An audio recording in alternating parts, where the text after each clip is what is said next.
আসসালামু আলাইকুম।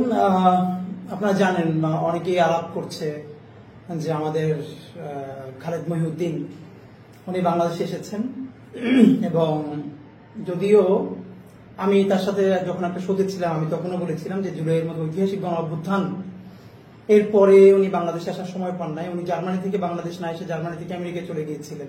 আমি শোতেই তাকে বলেছিলাম তো কি আসবে না আসবে এটা একান্তই তার ব্যক্তিগত ব্যাপার, কিন্তু দেশ জাতি রাষ্ট্র এসব নিয়ে যারা অনেক অনেক ভাবনা, অনেক বেশি ভাবনা। তো জুলাই গণ অভ্যুত্থানের পর এমন অনেক মানুষ তারা দেশে এসেছে। সরকারের অংশ না হওয়া গুরুত্বপূর্ণ না, এইসব শহীদ পরিবারের কাছে গেছে, সাফারিংস, তাদের কষ্ট। মুশকিলটা হলো এই ব্যাপারে আসলে ওভাবে রিয়াকশন দেওয়াটাও কঠিন। এরপরও আমি বিশেষ করে ইনকিলাব মঞ্চের ভাইদের যারা অ্যাক্টিভিস্ট আছে, আপনারা জানেন আমাদের সাথে অনেক শহীদ পরিবার, তাদের সাথে আমাদের কথা হয়। আমরা তাদের কোনো উপকার করতে পারি না, কিন্তু তাদের যে কথা যা তারা বলতে চায় কিন্তু কোথাও আসে না, তো তারা মনে করেন যে তাদের কথাটা হয়তো আমরা কোথাও পৌঁছে দিতে পারি। তা খুবই আমি ক্যাজুয়ালি জাস্ট কিছু বলবার জন্য হঠাৎ করে মনে হলো যে আমাদেরকে সকাল থেকে বেশ কিছু শহীদ পরিবার বলেছেন যে সম্প্রতি যে খালেদ মহিউদ্দিন ওনার একটি ভিডিও ভাইরাল হয়েছে, উনি ঢাকা বিশ্ববিদ্যালয়ে সম্ভবত আলাপ করছেন গণযোগাযোগের সাংবাদিকতা বিভাগে স্টুডেন্টদের সাথে। সেখানে ওনার কিছু বক্তব্য, ওনার জুলাই শহীদ এবং এই শব্দের ব্যাপারে ওনার টোটাল বডি ল্যাঙ্গুয়েজ এ নিয়ে যেহেতু আমাদেরকে কেউ কিছু জানিয়েছেন, তো আমরা মনে করছি আমাদের এই আলাপ নিশ্চয়ই খালেদ মহিউদ্দিন শুনবেন, কারণ তিনি সবকিছুতে খোঁজ রাখেন এবং আমাদের ব্যাপারে তিনি ভালো করে খোঁজ রাখেন। সুতরাং আশা করি উনি এটাও খেয়াল রাখবেন। তো আমরা যা বলছি এটা অনেক শহীদ পরিবারের কথা, তারা আমাদেরকে বলেছে আমরা হয়ে যেন তাদের ব্যাপারে কিছু তাদের কথাগুলো যেন আমরা একটু বলি। দেখেন, আপনারা অনেকেই আমরা একটা ব্যাপারে রিয়াক্ট করছি, আমিও একটা পোস্ট দিয়েছি, সেটা হলো যে প্রধান ফ্যাসিস্ট খুনি হাসিনাকে তিনি সাবেক প্রধানমন্ত্রী বলেছেন। এই আলাপটা আসলে একটা সেকেন্ডারি আলাপ। এই আলাপটার থেকেও খুবই সিগনিফিকেন্ট একটা ব্যাপার ঘটে গেছে, যেটা আমরা কেউ যেন অনেকে খেয়াল করছি না এই ভিডিওটার মধ্যে। আপনাকে কেউ খেয়াল করেছেন যে এই আলাপের একটা অংশে আমাদের খালেদ মহিউদ্দিন বলছেন এনসিপি যারা তরুণ তুর্কি মানে হাসনাত সার্জিস তাদের কথা বলতে গিয়ে তারপরে খালেদ মহিউদ্দিন যখন পলাতক ছাত্রলীগের খুনি লীগের সভাপতি সাদ্দামের ইন্টারভিউ করতে চেয়েছেন, তখন তো বাংলাদেশের আপমর সবাই এটার বিরুদ্ধে গিয়েছে এবং সেটা বেআইনিও ছিল। এবং তখন সম্ভবত হাসনাত সার্জিস ওরা যেরকম বলেছিল যে এই রক্তের সাথে বেইমানি করে প্রতারণা। তা আপনি একটা ব্যাপার খেয়াল করেন যে খালেদ মহিউদ্দিন কোন বডি ল্যাঙ্গুয়েজে কাদের সাথে কিভাবে তাদের বক্তব্যটাকে কোট করছেন। তিনি বলছেন বিপ্লবীদের রক্তের সাথে প্রতারণা করে বলে উনি হা হা করে হেসে দিচ্ছেন, ওনার হাসি আসছে না, আর্টিফিশিয়াল। এরপর উনি এটাকে আরো লঘু করবার জন্য যে বিপ্লবীদের রক্তের সাথে প্রতারণা করে এরপর উনি বলছেন বিপ্লব, রক্ত, প্রতারণা। এত সহজ শব্দ না, আসলে তো এত সহজ শব্দ না খালেদ ভাই, কিন্তু সহজ তো আপনি করে দেখালেন। কারণ হাসনাত সার্জিসের ব্যক্তিগত কোনো অবস্থানও হয়তো যদি ভুল হইতে পারে, কিন্তু তারা যে জুলাইয়ের গণ অভ্যুত্থানের মুখ বলতে এই যে এত শহীদ, এত আহত, এটাকে আপনি স্বপ্নে যেভাবে লঘু করবার চেষ্টা করলেন, আপনি কি নিজে খেয়াল করছেন এটা আপনি কি করলেন? মানে আপনি বিপ্লবীদের রক্তের সাথে প্রতারণা এই বক্তব্যটাকে যেভাবে বাজেভাবে উপস্থাপন করলেন, এরপরে আপনি বললেন বিপ্লব, রক্ত, প্রতারণা, মানে এগুলো কিছু না। মজার ব্যাপার হলো আপনি একজন সাংবাদিক হিসেবে কি চান? একান্ত বস্তুনিষ্ঠ ব্যাপারগুলো তুলে আনতে চান। আপনি নিজে বলছেন যে ট্রমার ব্যাপারটা আপনার বক্তৃতার মধ্যে বলেছেন। ইভেন আমেরিকায়ও যদি কোনো ভিকটিম আবার সেই ইন্টারভিউ দেখে আরো ট্রমাটাইজড হয়ে যায়, তাহলে তাকে বাংলাদেশের আইন তো কভার করেই না, আমেরিকার কোথাও কভার করেন, এটা আপনি বলেছেন। এর পরেও আপনি বলছেন যে তবে এটা এত বিগ, আপনি সাবেক প্রধানমন্ত্রী হাসিনার ইন্টারভিউ করতে চান যদি আপনার জেলেও যাওয়া লাগে। দেখেন আপনি কি বিরাট বিপ্লবী ভূমিকায় অবতীর্ণ হয়েছেন, যেবার আপনি জেলে গিয়ে হইলেও হাসিনার ইন্টারভিউ করতে চান। মজার ব্যাপার হইল, কারণ কি এই জুলাইয়ে কি হইছে না হইছে, প্রথমত এটা আপনি সাদ্দামের কাছ থেকে শুনতে চাইছেন। আমার কথা হইল আপনার কাছে প্রথম প্রশ্ন, জুলাই কি হয়েছে না হয়েছে, সাদ্দামের ইন্টারভিউ করা তো প্রথমত আইনি নিষেধাজ্ঞা আছে। মোরাল গ্রাউন্ডে কতটুকু জার্নালিজম এটাকে সাপোর্ট করে সেটা নিয়েও তর্ক বিতর্ক আছে। আমার আপনি একটা কথা বলেন, সাদ্দাম তো কিলার, হাসিনা তো কিলার, খুনি, এটা বলতে আপনার খারাপ লাগলেও বাংলাদেশের শহীদ পরিবারের খারাপ লাগে না।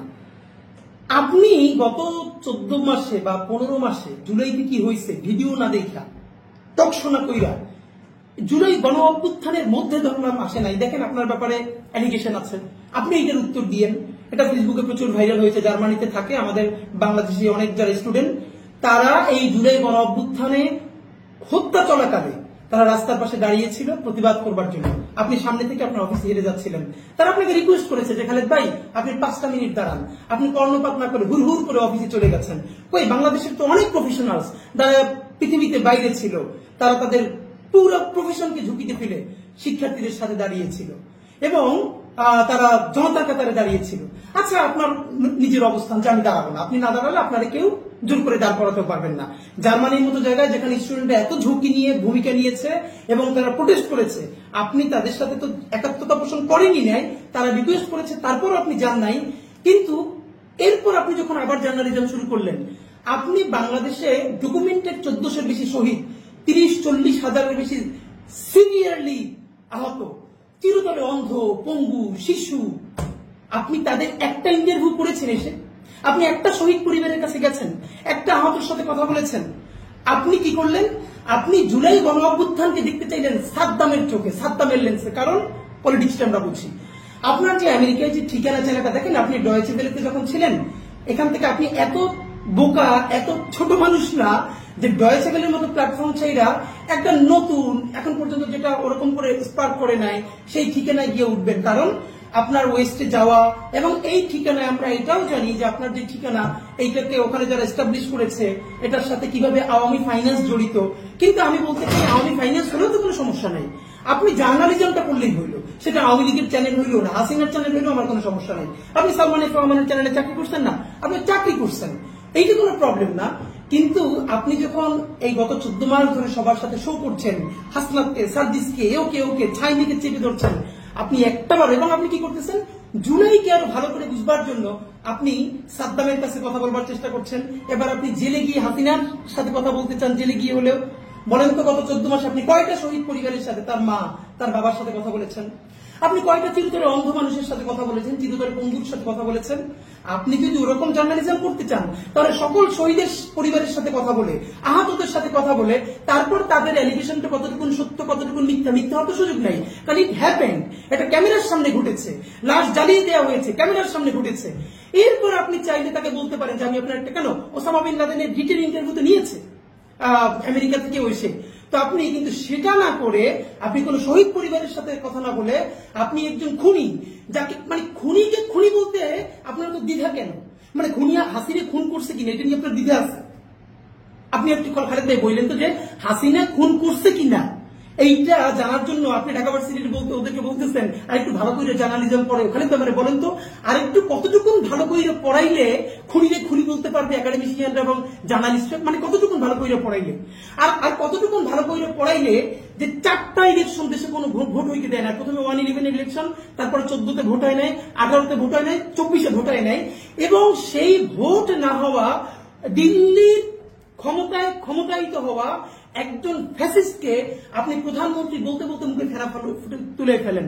আপনি এই সরকারকে বারবার বলছেন, আমি অনেক টকশোতে শুনছি যে এই সরকার তো আমার সরকার না। ফাইন, নাই হইতে পারে, আপনি এটাকে রিপ্রেজেন্টেটিভ মনে নাও করতে পারেন। এবার আপনি বলেন তো খালেদ ভাই, এই সরকার যদি আপনার সরকার না হয়, তাহলে আওয়ামী লীগের গত 15 বছরে যেখানে কোনো মানুষ ভোট দেয় না, এমনকি আওয়ামী লীগ নিজে যে দাবি করে তাদের 25% বা 20% ভোটার আছে, তারা 2% মানুষ কেন্দ্রে যায় না, তাহলে কেন্দ্রে এত কুকুর ঘুমাইতো না। তাহলে যেখানে কোনো ভোটার ভোট দেয় নাই, সেই সরকার তো আপনার আমার বাংলাদেশের কারো সরকার না। আপনি কোনোদিন আওয়ামী লীগের কোন মন্ত্রীরে একবার জিজ্ঞেস করছেন এই সরকার আমার না? বলছেন? কোন এমপি বলছেন? হাসিনারে কোনোদিন জিজ্ঞেস করছেন? হাসিনার যখন আপনি প্রেস ব্রিফিং করতেছিলেন, আপনি জিজ্ঞেস করলেন একটা প্রশ্ন যে সবাই কি ঠিক মতো দায়িত্ব পালন করতে পারবে? হাসিনা আপনার মৃদুস্বরে একটা ধমক দিয়ে দিলেন, আপনি মিষ্টি করে হেসে হেসে পড়লেন। এই যে আপনি ইউনুসরে ছিঁড়ে ফেলে টাইমে ছিঁড়ে ফেলেন, এটা তো আমি মনে করি ইউনুসের ক্রেডিট। আপনাদের জন্য কেউ এটার বিরুদ্ধে ফোন দেয় নাই। তো হাসিনা আপনার এটা বলবার আপনার পর আপনি তো তার সামনে কোনো প্রতিবাদ করেন নাই, সেই ভিডিও ফুটেজ এখন আমাদের সামনে তো আছে, আপনি সুন্দর করে হেসে বসে পড়ছেন। তো মজার ব্যাপার হলো খালেদ ভাই, আমি আপনাকে যেটা দেখেন, তো সাদ্দামের লেন্স দিয়ে আপনি বাংলাদেশ দেখতে চান। এখন আপনি কি বলতেছেন? সাবেক প্রধানমন্ত্রী।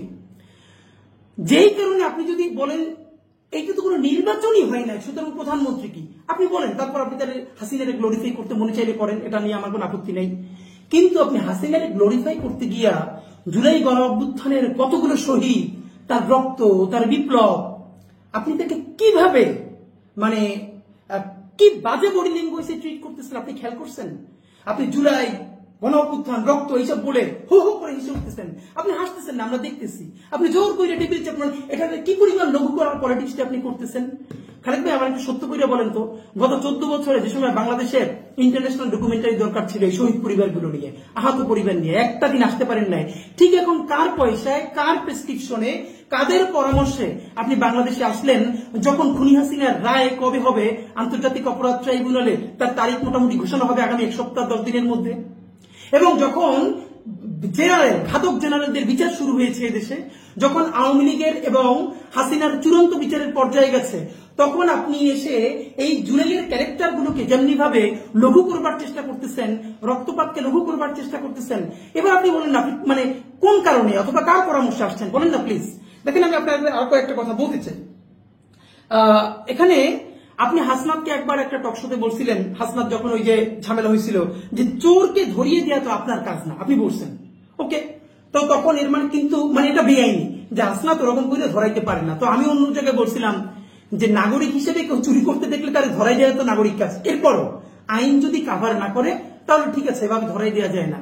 তাহলে চোরকে ধরাইয়া দেওয়ার ফলে হাসনাত যদি বেআইনি কাজ করে, তাহলে বাংলাদেশ এবং আন্তর্জাতিক যে স্ট্যান্ডার্ড আছে, যে ভ্যালিউজ আছে, কাস্টমস আছে, তার বাইরে গিয়েও আপনি হাসিনার ইন্টারভিউ করে জেলে যাইতে চান?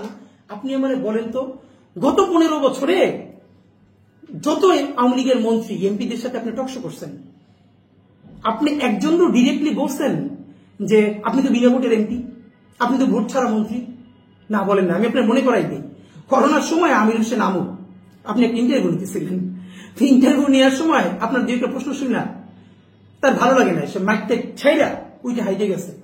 আপনার হাতে কলম ছিল, আপনি রাগে ক্ষোভে কলমটা আস্তে করে ছেড়ে দিয়েছেন।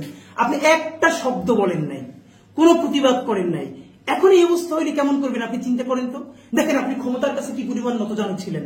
ওই আমু যে রিয়েকশনটা আপনারে দিছে, আপনি কি উঠে বলছেন, এই আমু সাহেব আপনি কিন্তু বিনা ভোটের এমপি, ভোট চুরির মন্ত্রী।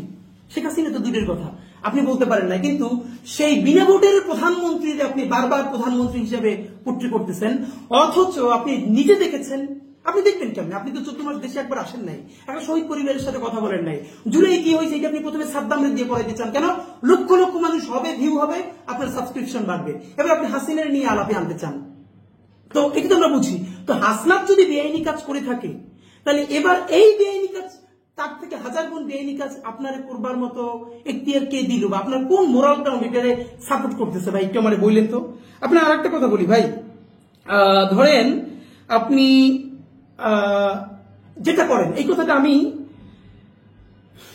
আপনাকে বিনয়ের সাথে বলি, আপনি এই যে জুলাই শহীদ, আহত এবং বিপ্লবীদের সাথে কি নোংরা বডি ল্যাঙ্গুয়েজটা করছেন, এটা আপনি বুঝবেন না। কেন বুঝবেন না? আপনার পাশে যে ভদ্রমহিলা বসে আছেন, উনি সম্ভবত ঢাকা ইউনিভার্সিটির ফ্যাকাল্টি, আশেপাশে যারা আছেন, আপনি বলছেন, আপনার দেখতে মাশাআল্লাহ সুন্দর লাগে, এবং আপনি যত বড় জার্নালিস্ট, তার থেকে আপনার বড় ইগো হইল, আপনি অ্যাডমিন ক্যাডার ছিলেন, আপনার চেহারা ভালো, আপনি ওয়েস্টে থাকেন, সুতরাং আপনি যা বলবেন, হাসিনা আসলে আপনি হাসলে পাশে বসে হাসতে হয়, এটা একটা ম্যানার্স, নইলে খারাপ দেখা যায়। কিন্তু আপনি শহীদ পরিবারগুলোর সাথে একটা খুনিকে খুনি না বইলা, যখন প্রধানমন্ত্রী বইলে, সাবেক প্রধানমন্ত্রী বইলে গ্লোরিফাই করেন, একজন শহীদ কি পরিমাণ কষ্ট পায় এটা আপনি জানবেন না। আপনি যদি জানতে চান তাহলে আমাদেরকে প্লিজ ফোন দিয়েন, আমি আপনার অন্তত 100 শহীদ পরিবারের সাথে কানেক্ট করাই দিব, আপনি তাদের সাথে কথা বলেন, শুধু তাদের কষ্টটা, এটা আপনার গায়ে লাগবে না। গায়ে লাগবে না কেন? এই শহীদ পরিবারগুলোর ট্রমা আপনি বুঝবেন না, কারণ আপনি এই সময় রাজপথে থাকা তো দূরের কথা, আপনি রাজপথে ছিলেন না। এমনকি ওখানে যারা জার্মানিতে আন্দোলন করেছে তাদের সাথেও ছিলেন না। এমনকি আরো ইন্টারেস্টিং হলো, যখন জুলাই গণ অভ্যুত্থান চলে, তখন আওয়ামী লীগের বড় কোনো এমপি মন্ত্রী ধরে আপনি ছাই চেপে ধরেন নাই যে আপনারা সাবমিশন দিয়ে গুলি কইরা রিয়া গোপের কলিজে ছিঁড়ে ফেলতেছেন, ধরছেন? উত্তর দেন।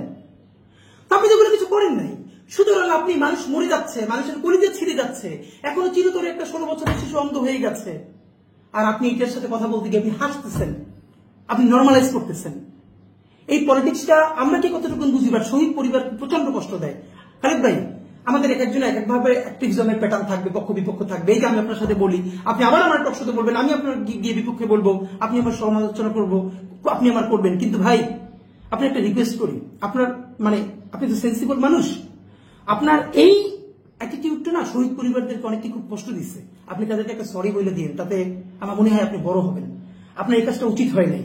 দেখেন, আমি আপনারা যেটা বলতে চাই সর্বশেষ, সেটা হলো আমি আপনার এই আগমনকে অত্যন্ত সন্দেহের চোখে দেখি। আমি দৃঢ়ভাবে বিশ্বাস করতে চাই আপনি কোনো এজেন্ডা নিয়ে আসেন নাই, কিন্তু বাংলাদেশের মানুষকে আমি বলি, প্লিজ, বাংলাদেশের 18 কোটি মানুষ একমাত্র গণহত্যাকারী ছাড়া আর বাকি সকল বাংলাদেশপন্থী দল, রাজনৈতিক দল, শক্তি, সামনে যখন নভেম্বর আসছে, যেটা গত 1.5 বছরের মধ্যে সব থেকে ক্রিটিক্যাল টাইম আমাদের জন্য, কোন টাইম?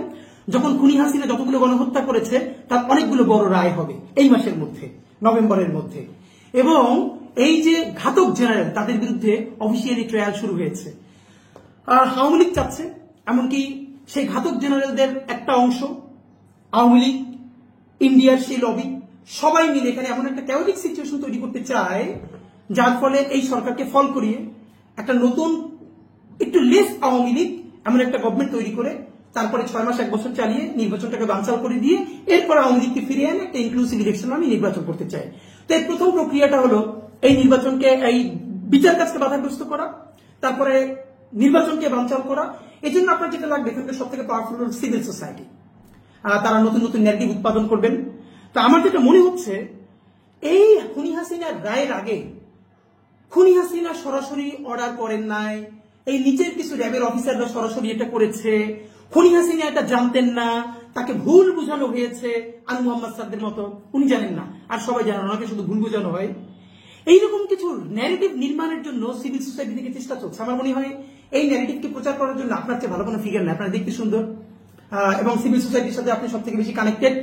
সুতরাং আপনার প্রথম কাজ হলো আপনি তাদেরকে লঘু করবেন। দেখেন, হাসনাত সার্জিসের পলিটিক্স আমি করি না, এনসিপির পলিটিক্সও করি না, কিন্তু যেখানে ওদের যেই দোষটা নাই, এই প্রতিবাদ আমরা সবাই করেছি। আপনি যখন সাদ্দামের সাথে ইন্টারভিউ করতে চান, সেটাকে আপনি কিভাবে আপনি সরি ফিল করবেন যে আপনি এটা চেয়েছেন?